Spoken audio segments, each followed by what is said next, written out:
Nandyan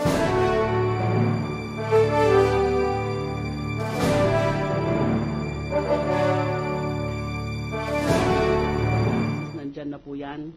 And nakita ko naman po na malaking tulong yung pag-i-issue ng mga HDOs and WLOs. And sa tingin ko po, it enjoys the presumption of constitutionality and validity. So until otherwise declared by the Supreme Court as unconstitutional or invalid, we should assume that Circular Number 41 is a valid exercise of the rulemaking powers of the DOJ and also exercise of police power of the state through the executive department. You cited national interest. Correct me if I'm wrong, pero yun ang narinig ko sa interview ninyo, na you cited national interest as your justification para pigilan si Mrs. Arroyo at implement yung WLO. Isa po yan sa mga nababanggit ko dati. Pero wala naman po sa Constitution yung national interest kasi 3 lang pong nakalahad dun eh. Kung gusto natin i-expand na isama yung national interest, baka po pwedeng pag-usapan natin sa Kongreso, lower house and upper house, para ma-expand kung gusto nitong, basta't wala lang, hindi lang contrary sa provision ng Constitution, baka pwede nating gawing isang justification. But in the meantime, that it is limited to 3 na public safety, public health, at saka national security, wala po tayong magagawa kung hindi sundin yung Article 3, Section 6 ng Constitution at sundin yung mga umiiral na batas tungkol dito. Meron po tayong Circular Number 41 at yan po ay... Hindi nga po batas yun na ginang Secretary. Nagkasundo na po tayo doon, hindi po batas yun at walang batas authorizing Circular Number 41. Administrative issuance po yan, kahit hindi po siya batas, but it also enjoys the presumption of constitutionality and validity dahil sa tingin po namin ay sakop po yan talaga ng kapangyarihan ng DOJ under EO number 292. And it's actually in the exercise of police power. Now, yung delegated authority po ng isang ahensya ng gobyerno na ipagpatupad ang isang batas provided na may mga reasonable standards na mga nakalagay po dyan sa batas at dun din po sa administrative issuance. Ang position po namin, yun po ang position namin, official position na pinaglalaban po namin sa Supreme Court dito po sa dito sa consolidated cases. At balik ko tayo doon sa pag-implement noong hindi nyo pagsunod doon sa TRO. So, noong November 15, maliwanag na hindi nyo pa alam yung mga kondisyones na na-violate or one of the conditions that was not fulfilled anyway.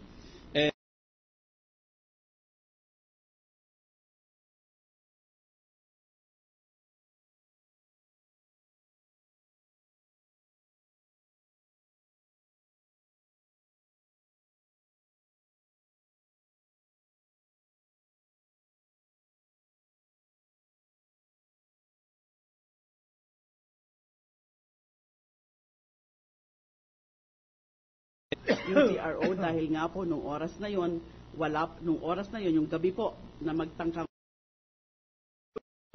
wala pa ho kaming official copy ng TRO at pangalawa po, since alam ko po nung in-announce nga po ni Midas Marquez na may mga kondisyon, hindi ko pa rin po alam, hindi pa rin po namin alam kung natupad na po yung mga conditions na yon.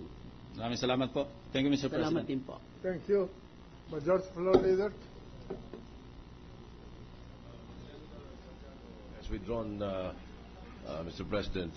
Senator Drilon wishes to be recognized. The And then gentleman Senator from Iloilo, Senator Legarda Drilon. Estrada. Yes.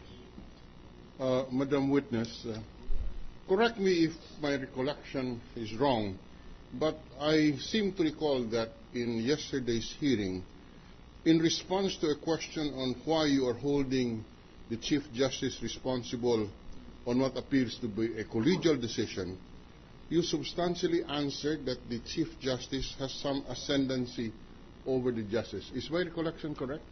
In so many words, yes po. Yeah, because I have not reviewed the transcript. But is my recollection correct of your answer? Opo.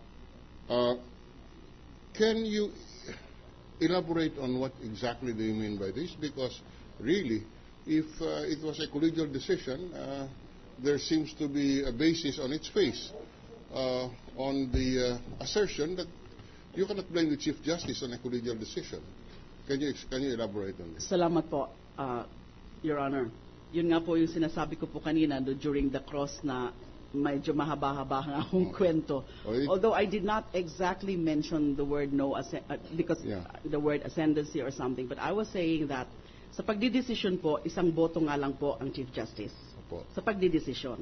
Pero meron pong mga bagay-bagay, meron pong mga matters sa workings ng Korte Suprema na since si Chief Justice po, siya ay primus inter pares at siya rin yung pwede nating matawag na Chief Executive or Administrative Officer ng Korte, siya lamang ang pwedeng mag-utos. Binasa ko po yung internal rules ng Supreme Court at ilan po sa mga bagay na siya lang ang pwedeng gumawa ay yung katulad po nung pagpapalagay, yung directing the immediate inclusion of any matter in the agenda.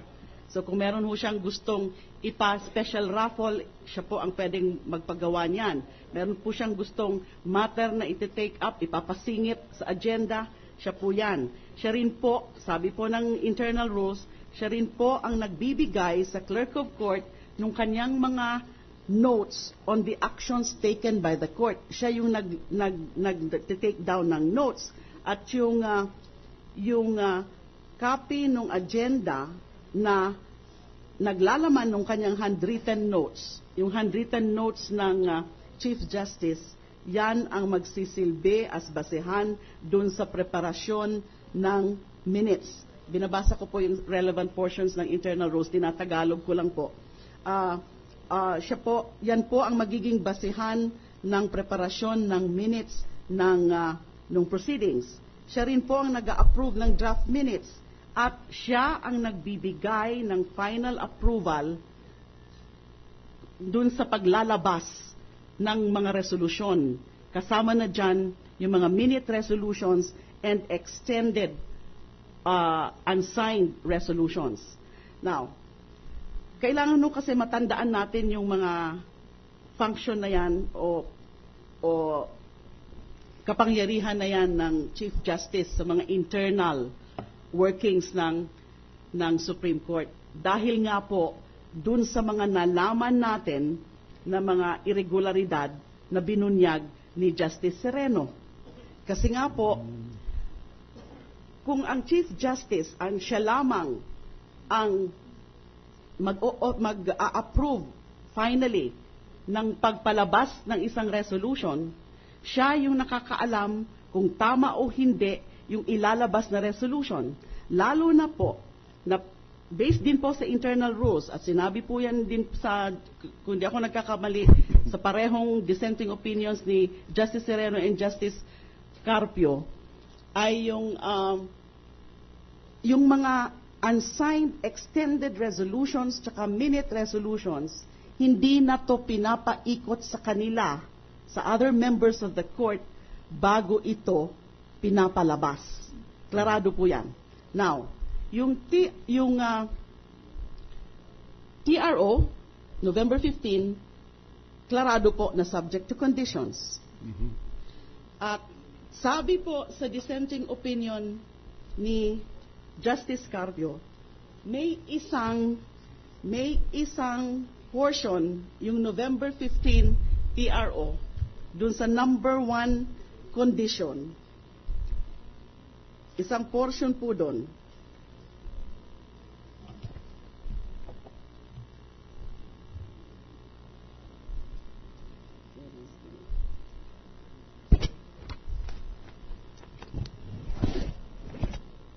I'm just looking for Your Honor for the TRO. Ito pong number 1 condition. The petitioners shall post a cash bond of 2 million pesos payable to this court within 5 days from notice hereof. Failure to post the bond within the aforesaid period will result in the automatic lifting of the temporary restraining order. Yung pangalawang sentence ho, sabi ni Justice Carpio sa kanyang dissenting opinion noong December 13,